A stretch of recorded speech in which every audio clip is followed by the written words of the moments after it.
राजा, मेहंदी हाताला तुझ्या नावाची मी लावते रे राजा. घेऊन जाशील ना या राणीला तुझ्या संगतीन राजा.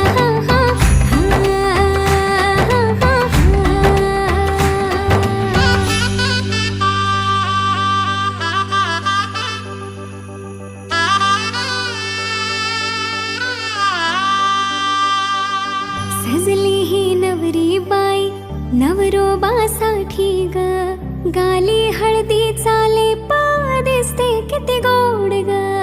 आई बाबांची लाडकी सासरला जाईल ग, सुखी राहा दिल्या घरी तो